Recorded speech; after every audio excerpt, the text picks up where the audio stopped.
আল্লাহ তাআলা ভাই ভাইয়ের সম্পর্ক বানিয়ে দিয়েছেন একে অপরের সাহায্য করার জন্য, মা বাবার খেদমত করার জন্য। কিন্তু দুঃখ এবং আফসোসের বিষয় হলো তারা একে অপরের সাহায্য না করে একজনের বিরুদ্ধে আরেকজন ঝগড়া লেগে যায়।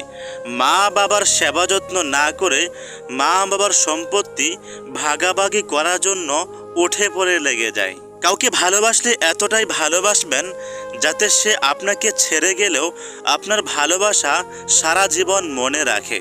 আপনি যদি কোথাও যান আর সেখানে গিয়ে বুঝতে পারেন যে আপনি যদি সেখানে থাকেন তাহলে আপনাকে অপমান করা হবে, তাহলে সেখান থেকে চলে আসবেন। কেউ আপনাকে মূল্য দিক বা না দিক, আপনি সবসময় সৎ কাজ করে যাবেন। আর এর প্রতিদান মানুষ আপনাকে দেবে না, এর প্রতিদান স্বয়ং আল্লাহ আপনাকে দিবেন। কেউ যদি আপনার উপর জুলুম করে আর আপনি তার প্রতিবাদ করতে না পারেন তাহলে দেখবেন যে আল্লাহ তাআলা এর বদলা নিয়ে নিয়েছেন। যদি কখনো কারোর কাছে অপমানিত বোধ করেন তাহলে তার কাছ থেকে দূরে চলে আসবেন, কারণ সবকিছু সহ্য করা গেলেও অপমান সহ্য করা যায় না।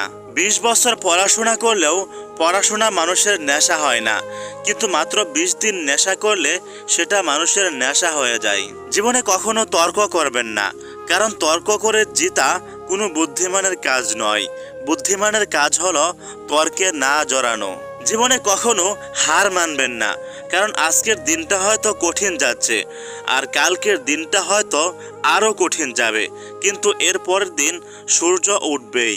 অর্থাৎ সফলতা পাওয়ার জন্য আপনি একের পর এক চেষ্টা চালিয়ে যাবেন, হয়তো বারবার ব্যর্থ হবেন, কিন্তু একদিন অবশ্যই আপনি সফল হবেন ইনশাআল্লাহ। মানুষ শরীরে আঘাত পেলেও ততটা কষ্ট পায় না যতটা কষ্ট পায় মনে আঘাত পেলে।